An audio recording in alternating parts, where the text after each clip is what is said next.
जगन्नाथपुरी मंदिर। उड़ीसा का जगन्नाथपुरी मंदिर भगवान श्री कृष्ण का मंदिर है।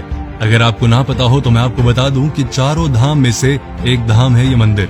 ये पवित्र मंदिर पूरी दुनिया में मशहूर है और हर साल इस मंदिर के दर्शन के लिए दुनिया के कोने कोने से लोगों की भीड़ लग जाती है।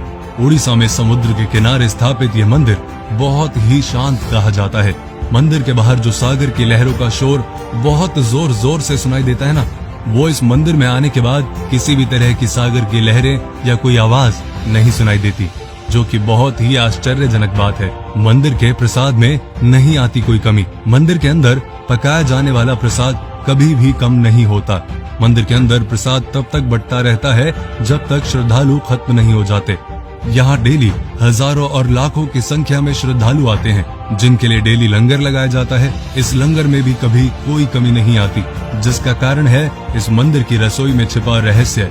दरअसल इस मंदिर में प्रसाद पकाने के लिए 7 किस्म के बर्तनों को एक साथ पकाने के लिए रखा जाता है। लेकिन हैरान करने वाली बात यह है कि इसमें सबसे ऊपर रखे हुए बर्तन में प्रसाद सबसे पहले पकता है, फिर उसके नीचे रखे बर्तन में। भगवान को चढ़ाने वाला महाप्रसाद को बनाने के लिए 500 रसोइये, 300 उनके सहायक यानी 800 लोग काम करते हैं।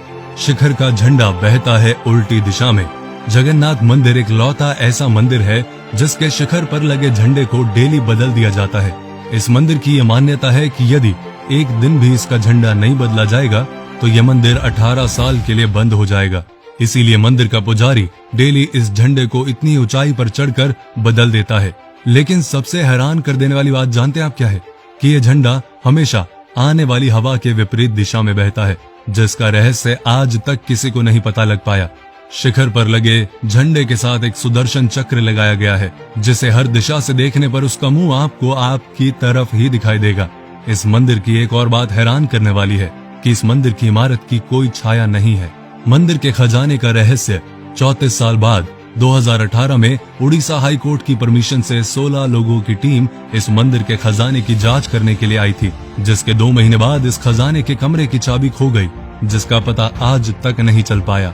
जांच करने वाली टीम ने रतन भंडार के रक्षक की मूर्ति की शपथ लेकर जांच शुरू की थी कि वहां की किसी वस्तु को और खजाने को वो हाथ नहीं लगाएंगे। उनका काम केवल सुरक्षा की जांच करना था।